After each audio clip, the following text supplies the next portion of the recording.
పశ్చిమ బెంగాల్లో ఒక పీపుల్స్ పల్స్ తప్ప మిగిలిన అన్ని సర్వేలు కూడా బీజేపీకి అనుకూలంగానే ఉన్నాయని అంచనాలు ఉన్నాయని చెప్తూ జరుగుతుంది. ఖచ్చితంగా బీజేపీ పశ్చిమ బెంగాల్లో బాగా వేస్తే చరిత్ర సృష్టించినట్టే అండి. మమతా బెనర్జీ గారి యొక్క పార్టీని ఎదుర్కొనేటువంటి శక్తి బీజేపీకి ఉందా అంటే బీజేపీ సాయశక్తిని ఈసారి అయితే ప్రయత్నం చేసింది. ఈసారి ఖచ్చితంగా అదే విధంగా 140 సీట్లతోటి కైవసం చేసుకోబోతుంది అని చెప్పి చాలా సర్వేలు చెప్తూ ఉన్నాయండి. మరి అవి సర్వేలు నిజమైతే చాలా మంచి పరిణామమే. అలాగే అస్సాంలో కూడా బీజేపీ మళ్ళీ గెలిచేటువంటి అవకాశం ఉన్నది అని చెప్పేసి పోల్స్ చెప్తూ ఉన్నాయి. కేరళలో కొంతవరకు ఏదైతే గతంలో బీజేపీ గవర్నమెంట్ అదే పాండిచ్చేరిలో బీజేపీ గవర్నమెంట్ ఖచ్చితంగా మళ్ళీ ఫామ్ చేసేటువంటి అవకాశం ఉంది. అలాగే అస్సాంలో కూడా బీజేపీ అధికారంలోకి వచ్చేటువంటి అవకాశం ఉంది. ఇటొచ్చి త్రిముఖ పోటీలో తమిళనాడులోనే ఆసక్తికరంగా ఉందండి. కొత్తగా పెట్టినటువంటి విజయ పార్టీ డిఎంకే అన్నా డిఎంకే మధ్య పోటీ ఉంది అన్నారు.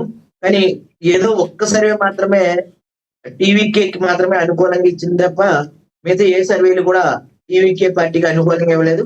మళ్ళీ తిరిగి స్టాలిన్ అధికారం కైవసం చేసుకుంటారు, మళ్ళీ డిఎంకే అధికారంలోకి రాబోతుంది అనేది 100కి 100% మనం చెప్పొచ్చు. డిబేట్లే కాదు, అదే ఈ ఎగ్జిట్ పోల్సే కాదండి, ప్రత్యక్షంగా ఉన్నటువంటి ఓటర్ల యొక్క నాడిని, అలాగే తమిళనాడులో మాకు ఉన్నటువంటి పరిచయాలని బట్టి చూస్తే ఖచ్చితంగా దాదాపు 10 సంవత్సరాల కాలం నేను తమిళనాడులో ఉన్నాను. మాకు తమిళ్ కూడా మాట్లాడటం వచ్చు.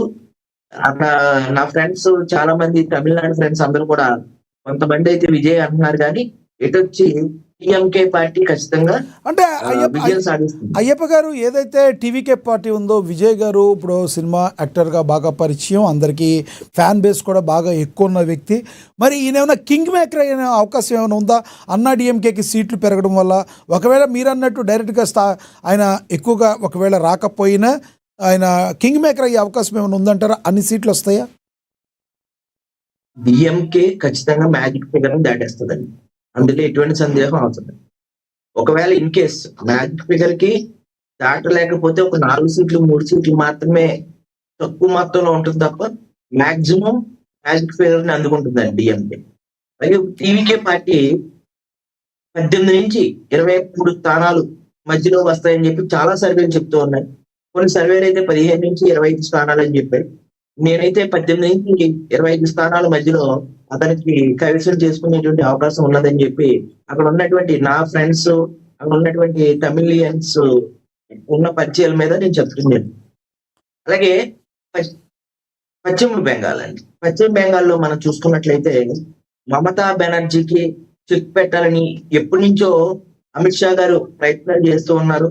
దాదాపుగా పశ్చిమ బెంగాల్ అంటే బెంగాల్ తో కాకుండా బంగ్లాదేశ్ తోటి రిలేషన్ ఎక్కువ మొత్తంలో ఉండి, ఎక్కువ మన దేశంలో అక్రమ ఓటర్లు చొరబాటు జరగటం, రోహింగ్యాలు ఎక్కువ మన దేశంలోకి రావటం, టెర్రరిస్ట్ ఆపరేషన్స్ అన్ని కూడా బంగ్లాదేశ్ నుంచే జరుగుతున్నాయని చెప్పి బంగ్లాదేశ్ ఇతర దేశాలకి ఎంట్రీ పాస్ ఇచ్చి మన రాష్ట్రంలోకి ఆహ్వానిస్తుంది.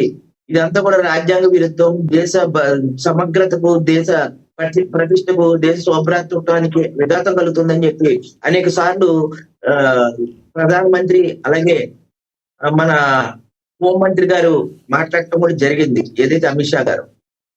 ఖచ్చితంగా వీరిద్దరి ఆశయాల మేరకు ఈసారి ఖచ్చితంగా పశ్చిమ బెంగాల్లో బీజేపీ జెండా ఎగిరితే దేశం యొక్క పరిణామాలే మారిపోయేటువంటి అవకాశాలు ఉన్నాయి. అంటే అయ్యప్ప గారు ఇక్కడ ఇంకొకటి, ఒకవేళ టక్ ఆఫ్ ద వార్ ఏదన్నా జరిగితే ఈ యొక్క తెలుసు కదా ఎమ్మెల్యేలని ఏ రకంగా వాళ్ళ కోసం ప్రయత్నాలు చేస్తారు అనేది, దానికి దీది గతంలో నుంచి కూడా ఆరితేరిన వ్యక్తి. మరి ఇలాంటి విషయాల్లో అక్కడున్న బీజేపీ నాయకులు కావచ్చు ఏమన్నా సంసిద్ధతగా ఉన్నారు అనుకోవచ్చా? ఎందుకంటే దీది యొక్క ఎత్తులను తట్టుకోవాలంటే మామూలు విషయం కాదు. గతంలో కూడా కుడికాలు నొప్పుగా ఉందని ఎడంకాలుకి కట్టుకి వెళ్ళిన గొప్ప చరిత్ర గల, ఘన చరిత్ర గల దీదిని తట్టుకోవడం కష్టం కావచ్చా, కాదంటారా? సార్, కొన్ని పాచికలు కొన్ని ఎలక్షన్లోనే పారతాయండి. వేసిన ప్రతి పాచిక పారాలని లేదు. అలాగే ఎంతో పేరు పొందినటువంటి గొప్ప గొప్ప రాజకీయ నాయకులు. ఇప్పుడు మొన్నటిదాకా కేసీఆర్ చక్రం వేయలేరు. ఒకప్పుడు ఎన్టీ రామారావు గారు చక్రం తిప్పారు. మొన్న జగన్ గారు వచ్చారు. ఇప్పుడు మళ్ళీ కూటమి వచ్చారు. అట్లా రాజకీయాలు అనేవి అక్కడ మారింది. ఇప్పుడు ఆ పార్టీ పరిస్థితి చూసాం. 4 సార్లు వరుసగా గెలిచినటువంటి సీఎం ఈ రోజున బీజేపీ కానీ వీటికి రీతిలో ఢిల్లీలో కూడా అధికారంలోకి రావడం జరిగింది. ఎన్ని ఎత్తులేసినా ఆ ఎత్తులు 4 ఎలక్షన్ వరకు చూశారు. ప్రజా వ్యతిరేక ఓటు అయితే బలంగా బీజేపీకి పట్టదని, అది బీజేపీకి ప్లస్ పాయింట్ అని చెప్పి చెప్తూ ఉన్నారు. ఎందుకంటే గత 4 టర్మ్స్ నుంచి కూడా మమతా బెనర్జీ గారు ముఖ్యమంత్రిగా ఉండి అక్కడ బీజేపీకి అనుకూలమైనటువంటి ఓటింగ్ బ్యాంక్ కి మార్చారని చెప్పొచ్చు. ఎందుకంటే 4 సంవత్సరాలు ఆవిడ చేస్తూ ఉన్నారు. ఆవిడ మీద వ్యతిరేకమైన ఓటు పెరిగింది. ఆ పెరిగినటువంటి ఓటు బ్యాంకింగ్ అనేది బీజేపీ కలిసి వచ్చే అంశం. మీరు అడిగినటువంటి ఇంకో ప్రశ్న ఏంటంటే, చాలా మంది ఇప్పుడు బీజేపీలో పోటీ చేస్తున్నటువంటి వ్యక్తుల్ని మమతా బెనర్జీ గారు తన వైపు తిప్పుకోవడానికి, గెలిచిన తర్వాత తనకు అనుకూలంగా ఓటు వేయడానికి, ముఖ్యమంత్రి అయ్యేటువంటి ఛాన్స్ ఉండడానికి, తన బలం నిరూపించుకోవడానికి ఈ పార్టీ ప్రయత్నాలు చేస్తూ ఉంటారు. అదే విధంగా బీజేపీ కూడా చేస్తుంది కదండి. బీజేపీ కూడా మ్యాజిక్ ఫిగర్ కి దగ్గరలో ఉంటే ఖచ్చితంగా వాళ్ళు కూడా మమతా బెనర్జీ గారి యొక్క పార్టీ నుంచి కూడా వాళ్ళు కూడా తెచ్చుకుని వాళ్ళు కూడా అధికారం కైవసం చేసుకోవాలి, అక్కడ ముఖ్యమంత్రి పీఠం బీజేపీ అధిరోహించాలని చెప్పి వాళ్ళు కూడా అదే విధంగా ప్రయత్నం చేస్తారు. అందులో మోడీ గారు, అమిత్ షా గారి యొక్క ద్వయం చాలా డిప్లొమాటిక్ గా ఉంటుంది. అనేక రాష్ట్రాల్లో వాళ్ళు గెలిచినటువంటి సత్తా, వాళ్ళ అనుభవం ఇవన్నిటి ముందు ఈసారి ఖచ్చితంగా మమతా బెనర్జీ గారి యొక్క పాచికలు పారవని చెప్పి మేము అనుకుంటున్నాం. రైట్, నేను మళ్ళీ మాట్లాడతా సార్, మీతో అందుబాటులో ఉండండి. మనం ఒకసారి పాపిరెడ్డి గారితో మాట్లాడదాం. పాపిరెడ్డి గారు, నా వాయిస్ వినబడుతుందా సార్? ఎస్, పాపిరెడ్డి గారు మీ అభిప్రాయాన్ని చెప్పండి సార్. ఇప్పుడు అన్నిటికన్నా కూడా చాలా ఉత్కంఠంగా ఉన్నది.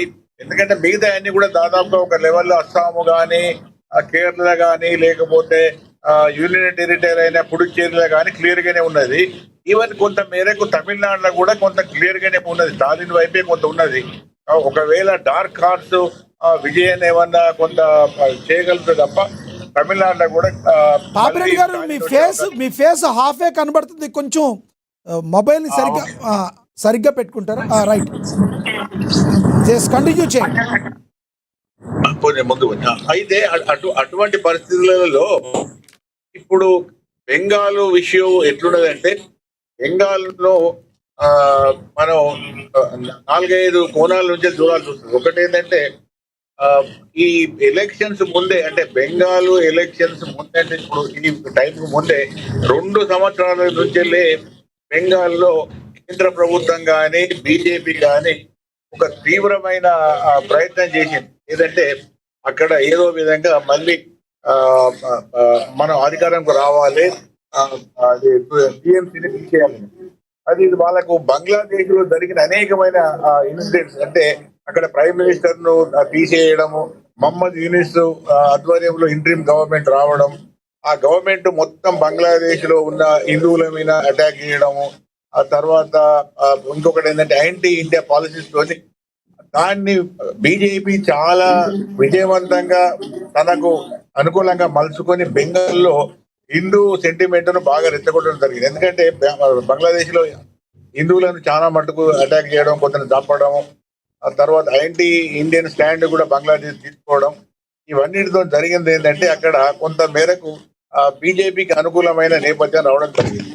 దాంతో పాటుగా అంటే ఏదైతే ఈ ఓటర్ లిస్ట్ లో ఉన్న ఏవైతే నకిలీ ఓట్లను తీసివేసే ప్రక్రియలో పెద్ద ఎత్తున బెంగాల్లో కొన్ని లక్షల ఓట్లు తీసివేయడం జరిగింది. దానిలో కూడా అనేకమైన తీసివేసే ప్రక్రియలో కూడా తృణమూల్ కాంగ్రెస్ కానీ, మమతా బెనర్జీ కానీ చాలా తీవ్రంగా అడ్డుకోవడం జరిగింది. అక్కడ బెంగాల్ పోలీసులను కానీ, బెంగాల్ యంత్రాంగాన్ని కానీ వాడుకున్న సమయంలో కేంద్ర ప్రభుత్వం మళ్ళీ వాళ్ళ యొక్క యంత్రాంగంతో దాన్ని అడ్డుకోవడం, అంటే ఒక విధంగా కేంద్ర ప్రభుత్వానికి, రాష్ట్ర ప్రభుత్వానికి మధ్య ఒక విధమైన తీవ్రమైన ఘర్షణ ఎలక్షన్ ముందుకు రావడం జరిగింది. ఆఖరికి బెంగాల్ గవర్నమెంట్ ఎంత దూరం ఏంటంటే 8 మంది జడ్జెస్ ను కూడా వాళ్ళు ఒక రోజు బంధించి పెట్టే పరిస్థితి దాకా పోయింది. కాబట్టి సుప్రీంకోర్టు కూడా ఇన్వాల్వ్ అయింది. అంటే ఇవన్నీ కూడా ఎలక్షన్స్ లో ఇన్వాల్వ్ అయినాయి. ఒకటి ఏంటంటే యాంటీ ఇంకంబెన్సీ, అంటే ప్రభుత్వ వ్యతిరేకత, ఆమె మొండి తనం, ఇవన్నీ కొంత కారణం అయితే బీజేపీ రాజకీయ వ్యూహం ఏదైతున్నదో హిందువులను కన్సాలిడేట్ చేయడం అనేది ఈసారి బీజేపీ బంగ్లాదేశ్ లో జరిగిన సంఘటనలు ఆసరంగా చేసుకొని పెద్ద ఎత్తున ఇక్కడ అయితే వెస్ట్ పాపిరెడ్డి బెంగాల్ గారు మీరన్నట్టు రోహింగ్యాల్ని అరికట్టడంలో బంగ్లాదేశ్ నుంచి ఇండియాలోకి చొరబాటుదారును అడ్డుకట్టడంలో ఈసారి కొంత బీజేపీ కానీ కేంద్ర ప్రభుత్వం కానీ సక్సెస్ అయింది అనుకోవచ్చా? ఎందుకంటే బయట అనేక విధాలుగా వస్తున్నాయి. మొసళ్లను అదేవిధంగా బోర్డర్లలో విషపూరిత పాములు కూడా వదిలేరు అని వాస్తవం ఉందంటారు దీనిలో? ఇందులో ఒకటి ఏంటంటే ఎప్పుడు కూడా బంగ్లాదేశ్ బార్డర్ అంతా పాకిస్తాన్ బార్డర్ అంతా అంత ఎఫెక్టివ్ ఉండదు. ఎందుకంటే బార్డర్ పెద్దది. బంగ్లాదేశ్ నుంచి వెళ్ళి ఎక్కువ ముస్లింస్ అక్కడ పేదరికం ఎక్కువ ఉంటది కాబట్టి ఇక్కడ పని కోసము బెంగాల్ కానీ మిగతా భారతదేశం మొత్తం